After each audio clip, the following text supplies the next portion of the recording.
नमस्कार दोस्तों, आप सभी का फिर से स्वागत है हमारे चैनल समय चक्र में।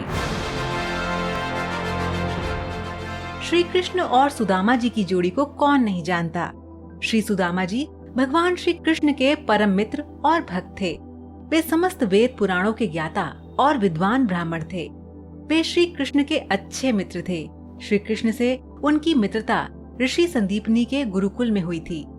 सुदामा जी अपने गांव के बच्चों को शिक्षा प्रदान करते थे और अपना जीवन यापन ब्राह्मण रीति के अनुसार वृत्ति मांगकर करते थे।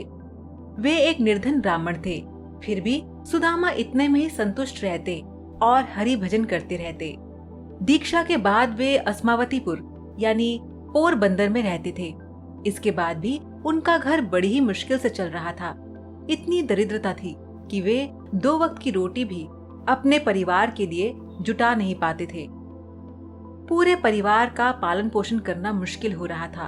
फिर एक दिन उनकी पत्नी ने उनको श्री कृष्ण से सहायता मांगने के लिए कहा। अपनी पत्नी के कहने पर ही सहायता के लिए सुदामा जी द्वारिकाधीश श्री कृष्ण के पास चले गए।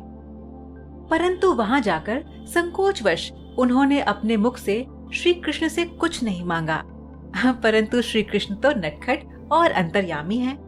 वे मन ही मन सुदामा के बारे में सब कुछ जानते थे कि वे किन परिस्थितियों में जीवन व्यतीत कर रहे हैं, पर फिर भी उन्होंने सुदामा को खाली हाथ ही विदा कर दिया। अब जब सुदामा जी अपने नगर पहुँचे तो उन्होंने पाया कि उनकी टूटी फूटी झोपड़ी के स्थान पर सुंदर महल बना हुआ है तथा उनकी पत्नी और बच्चे सुंदर सजे धजे वस्त्रों में सुशोभित हो रहे हैं। अब अस्मावतीपुर का नाम सुदामापुरी हो चुका था। इस प्रकार श्री कृष्ण ने सुदामा जी की निर्धनता का हरण किया। तो दर्शकों, आज का सवाल आपके लिए ये है कि क्या आप बता सकते हैं कि सुदामापुरी कहाँ पर स्थित है? आप इसका जवाब हमें नीचे कमेंट बॉक्स में दीजिए। हमें आपके जवाब का इंतजार रहेगा। तब तक देखते रहिए समय चक्र।